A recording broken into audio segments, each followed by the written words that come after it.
Hoy es jueves 16 de septiembre, lección número 12, el profeta sin descanso, para memorizar. Y no tendré yo piedad de Nínive, aquella gran ciudad donde hay más de 120,000 personas que no saben discernir entre su mano derecha y su mano izquierda, y muchos animales. Jonás 4:11. Amoroso y querido Padre, tú estás en los cielos. Dirige nuestras vidas, así como tú dirigiste la vida de Jonás, de tal manera que lo hiciste predicar tu evangelio y las almas se convirtieron a ti. Es en tu nombre que te lo pedimos. Amén. Para hoy jueves, una vía de doble mano. Leeremos el libro de Judas. Judas, el capítulo 1. Leeremos este capítulo y vendremos con el comentario, porque hay algo que debemos aprender de esta epístola de Judas.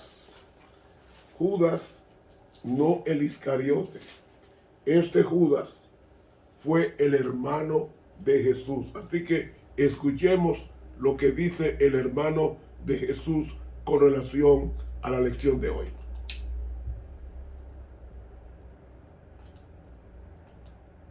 La epístola universal de San Judas Apóstol. Judas, siervo de Jesucristo y hermano de Jacobo, a los llamados santificados en Dios Padre y conservados en Jesucristo, misericordia y paz y amor os sean multiplicados. Amados, por la gran solicitud que tenía de escribiros de la común salud, me ha sido necesario escribiros amonestándoos que contendáis eficazmente por la fe que ha sido una vez dada a los santos. Porque algunos hombres han entrado encubiertamente, los cuales desde antes habían estado ordenados para esta condenación, hombres impíos, convirtiendo la gracia de nuestro Dios en disolución, y negando a Dios que solo es el que tiene dominio, y a nuestro Señor Jesucristo. Os quiero pues amonestar, ya que alguna vez habéis sabido esto, que el Señor, habiendo salvado al pueblo de Egipto, después destruyó a los que no creían.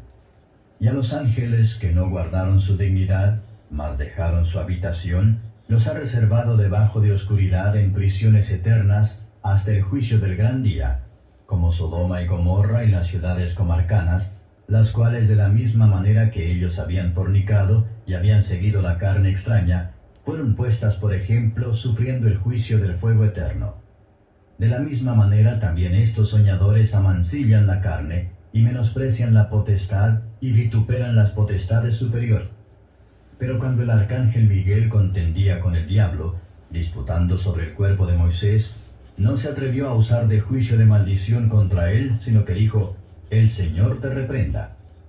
Pero estos maldicen las cosas que no conocen, y las cosas que naturalmente conocen se corrompen en ellas como bestias brutas. Ay de ellos, porque han seguido el camino de Caín, y se lanzaron en el error de Balaam por recompensa, y perecieron en la contradicción de Coré.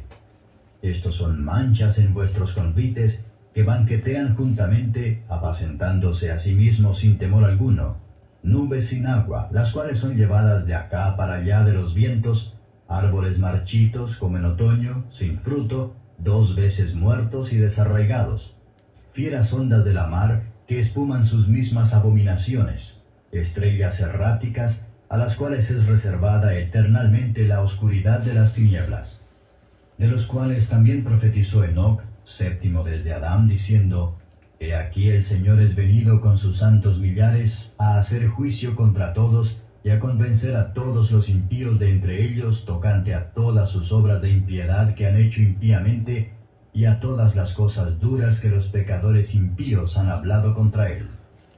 Estos son murmuradores, querellosos, andando según sus deseos, y su boca habla cosas soberbias, teniendo en admiración las personas por causa del provecho.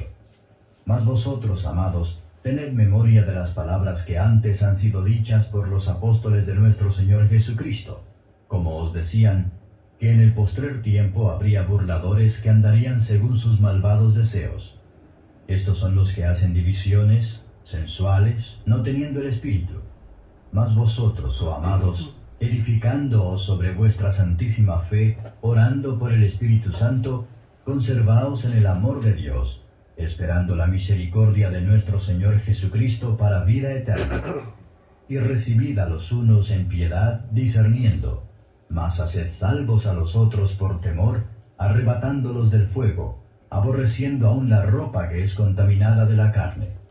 A aquel pues que es poderoso para guardaros sin caída y presentaros delante de su gloria irreprensibles con grande alegría, al Dios solo sabio, nuestro Salvador, sea gloria y magnificencia, imperio y potencia, ahora y en todos los siglos.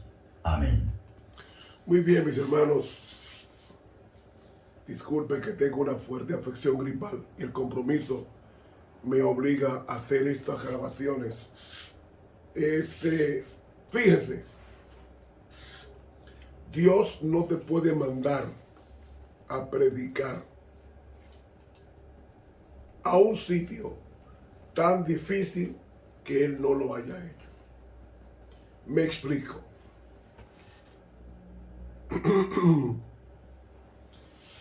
Cuando Dios envió a su Hijo, lo envió al sitio más problemático para enseñar la palabra.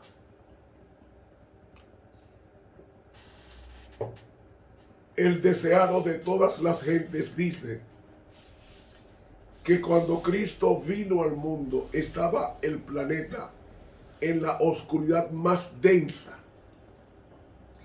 y que su pueblo estaba en gran parte dominado por los demonios.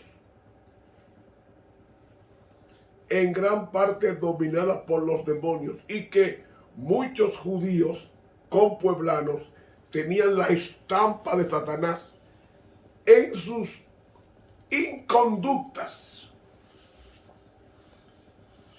Es decir, Cristo vino en el momento más bajo de la historia de la humanidad, en una profunda oscuridad espiritual.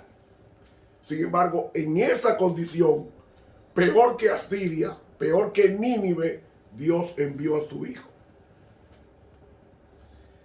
Dios nunca nos va a pedir que hagamos algo que Él nunca haya hecho.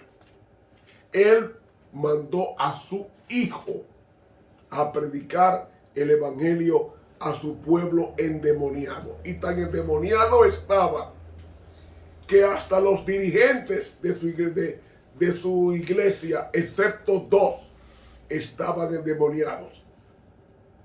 Los dos fueron Nicodemo y José de Arimatea. Pero después todo el mundo estaba endemoniado. Claro, exceptuando a su madre María. Pero después y a su padre o su padrastro José. Pero fuera de ahí estaban endemoniados toda la población. Y Cristo vino a predicar el evangelio del reino a un mundo endemoniado en peor condición que Asiria. Por eso la lección de hoy dice una vía de doble mano. ¿Saben? Jesucristo se compara a Jonás. Si ustedes leen a Mateo capítulo 12 y el versículo 40, dice así: porque como estuvo Jonás en el vientre de la ballena, realmente la traducción está incorrecta, porque el vocablo que usa ahí es el vocablo griego katos, y katos no es ballena, es animal grande acuático. O sea, incluso hay tiburones cuyas bocas son tan grandes como las ballenas. Por tanto, no se puede identificar el animal que tragó a Jonás. Ni fue ballena, ni fue tiburón, ni fue otro tipo de pez. Incluso yo estuve leyendo un material de un teólogo que dice que se cree que fue un pez sobrenatural. Y yo personalmente me inclino por esa apreciación teológica. Para mí no fue un pez natural. Para mí fue un pez sobrenatural. Y dice que así como estuvo Jonás en el vientre de la ballena, realmente la palabra katos en el griego no es ballena, es monstruo marino. Pues Jonás fue engullido por un monstruo marino 3 días y 3 noches. Así estará el Hijo del Hombre en el corazón de la tierra 3 días y 3 noches. Quiero detenerme aquí. En Israel había una forma de computar, de contar, llamado cómputo inclusivo. ¿En qué consistía el cómputo inclusivo? En que usted contaba parte de un día como un todo, el día siguiente como un todo y parte del día siguiente como un todo. Y decía 3 días y 3 noches. Es una expresión idiomática, pero realmente lo que duró Jesús en la tumba fueron día y medio. Lo que duró Jonás en el cetáceo fue día y medio. No 3 días y 3 noches. Esto, repito, es una expresión idiomática del judío de que contaba una parte de, por ejemplo, en el caso de Jesús. Jesús murió a las 3. De 3 a 6 y media de la tarde de ese Viernes Santo, llamado así, se computaba como un día. El sábado entero, otro día, van 2. Y parte del domingo, porque resucitó la madrugada del domingo, son 3. Es decir, día y medio fue lo que duró Jesús en la tumba. Y asimismo duró Jonás día y medio, no 3 días y 3 noches, porque eso es una expresión idiomática para decir que duró parte del viernes, parte del sábado y parte del domingo en la tumba de Jesús, como en el caso también de Jonás. Y él se ilustra y se compara que así como Jonás duró 3 días en el vientre del monstruo marino, no ballena. Lo que estudiamos esto en los idiomas originales tenemos que ser serios en las explicaciones que damos. Pues Jonás fue tragado por un katos, y un katos puede ser cualquier monstruo marino de capacidad de engullir a una persona y no necesariamente ballena. Queda eso claro, ¿verdad? Bueno, Jonás fue a un lugar, pero recuerden, repito, Dios no te va a pedir una cosa que Él no haya hecho. El primer sermón que hay en la Biblia evangélico está en Génesis 3:15. ¿Y quién lo predicó? El mismo Dios a Adán y Eva cuando les dijo: enemistad pondré entre ti y la mujer, entre tu simiente y la simiente suya. Esta te irá en la cabeza y tú le dirás en el calcañar.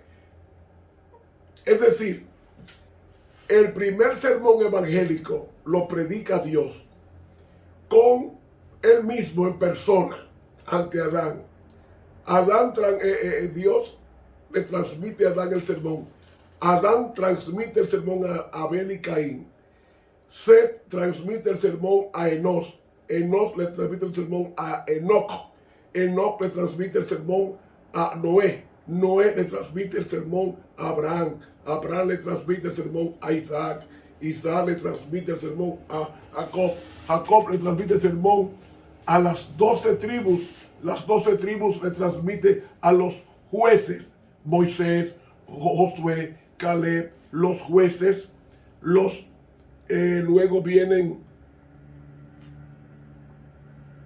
los reyes, Saúl, David, Salomón, y así a cada uno le fue transmitiendo el mensaje hasta que el último profeta que pronuncia la venida del Señor es el primo de Jesús, llamado Juan el Bautista.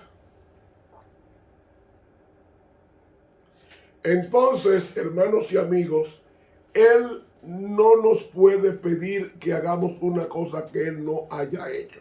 Como Él predicó, toda persona que se convierte, escuche bien, toda persona que se convierte es un instrumento para evangelizar.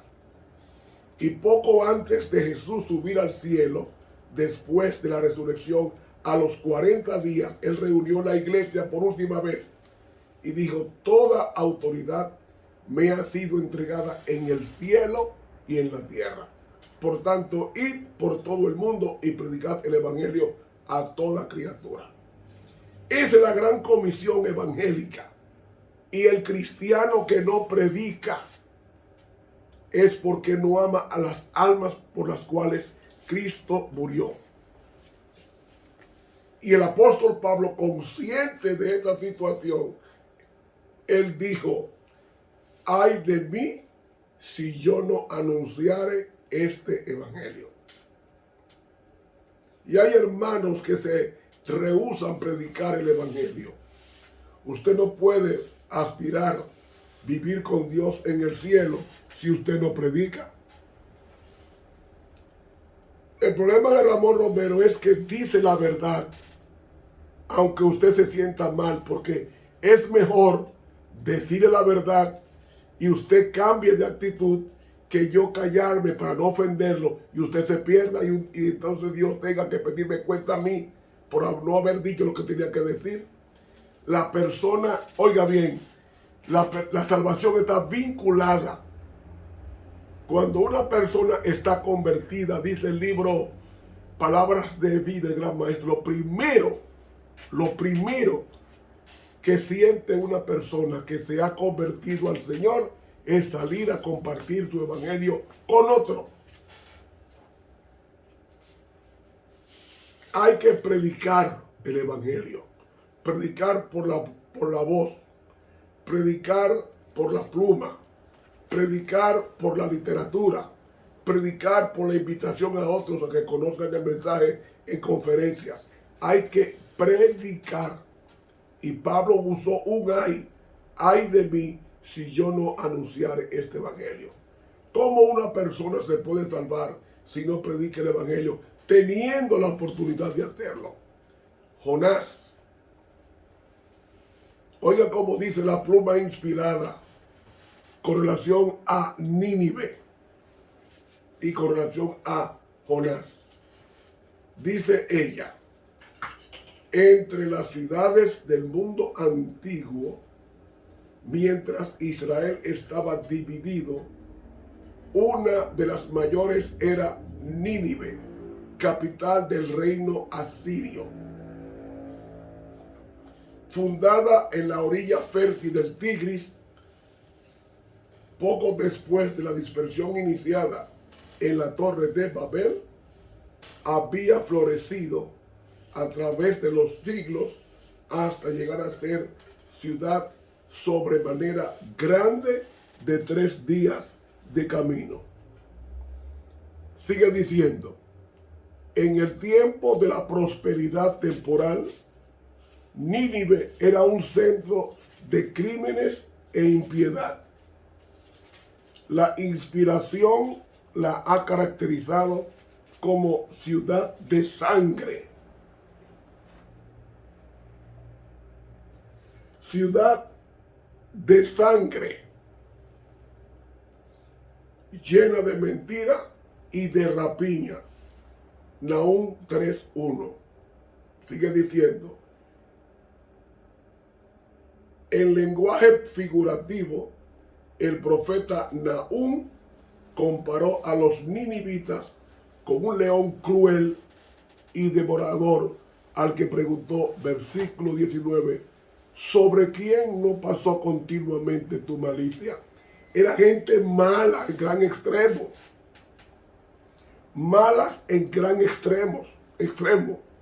Sigue diciendo: a pesar de lo impía que Nínive había llegado a ser no estaba totalmente entregada al mal.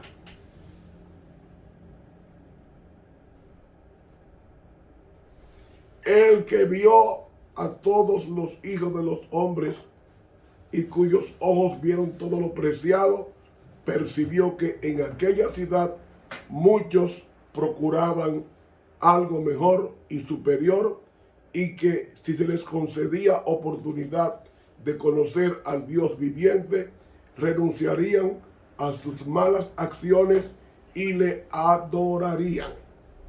De manera que en su sabiduría Dios se les reveló en forma inequívoca para inducirlos, si era posible, a arrepentirse. Profetas y Reyes, página 158 de la pluma inspirada. Como Jonás había estado 3 días y 3 noches, o sea, 1 día y medio, en el vientre de la ballena, Cristo había de pasar el mismo tiempo en el corazón de la tierra. Y como la predicación de Jonás era una señal para los habitantes de Nínive, la predicación de Cristo era una señal para su generación. Pero, qué contraste en la manera de recibir la palabra. Los habitantes de la gran ciudad pagana temblaron al oír la amonestación de Dios. Reyes y nobles se humillaron. Encumbrados y humildes, juntos clamaron al Dios del cielo, y su misericordia les fue concedida. Los hombres de Nínive se levantarán en el día del juicio contra esta generación. ¿Qué generación? La generación que resistía a Jesús en sus días.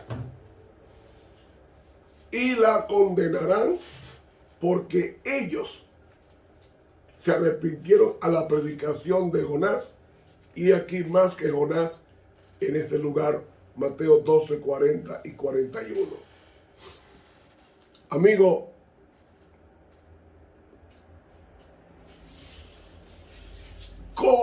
¿cómo usted recibe el mensaje que escucha? ¿Lo cuestiona por el mensajero? No. No cuestione el mensaje por el mensajero. Cuestione el mensaje por el mensaje.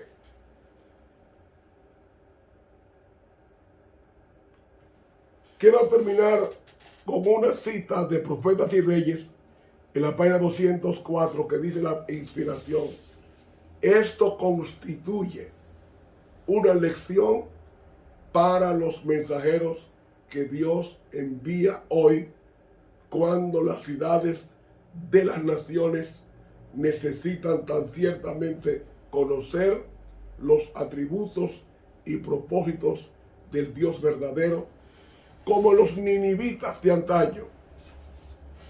Los embajadores de Cristo han de señalar a los hombres el mundo más noble que se ha perdido mayormente de vista. Mediante sus siervos, el Señor invita a los hombres a luchar con ambición santificada para obtener la herencia inmortal. Les insta a hacerse tesoros junto al trono de Dios. Nuestro Dios es un Dios de misericordia. Trata a los hombres transgresores de su ley con longanimidad, o sea, con larga paciencia y tierna compasión. Sin embargo, en esta época nuestra, cuando hombres y mujeres tienen tanta oportunidad de familiarizarse con la ley divina, según se revela en la Sagrada Escritura, el gran príncipe del universo no puede contemplar con satisfacción las ciudades impías, donde reinan la violencia y el crimen. Termina diciendo: se está acercando rápidamente el momento en que acabará la tolerancia de Dios hacia aquellos que persisten en la desobediencia. Profetas y Reyes, página 204 de la Pluma Inspirada. Las ciudades fueron fundadas por Caín. Léalo en Génesis 4.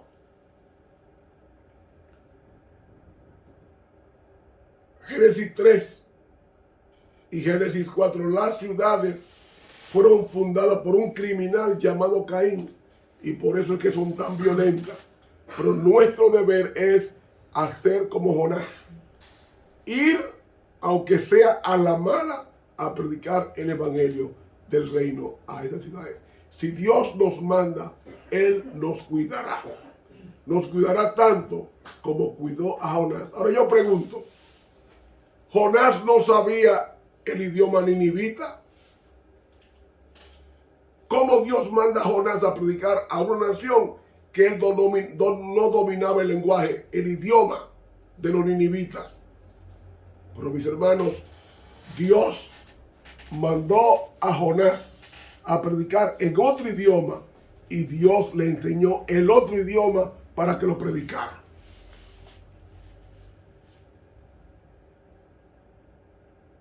No hay límite para aquel que, poniendo a un lado el yo, deja que Cristo haga su trabajo. Dice el libro, el palabra de vida gran maestro. No hay límite, no hay límite. Dios hace maravillas con todos aquellos que se pongan en sus manos. Respondamos, señores, respondamos a la invitación de Dios de ir por todo el mundo y predicar el evangelio del reino a toda criatura. Para mí sería muy fácil ya decir, bueno, ya yo tengo más de 50 años predicando el evangelio, ya es tiempo de que Romero se siente. No.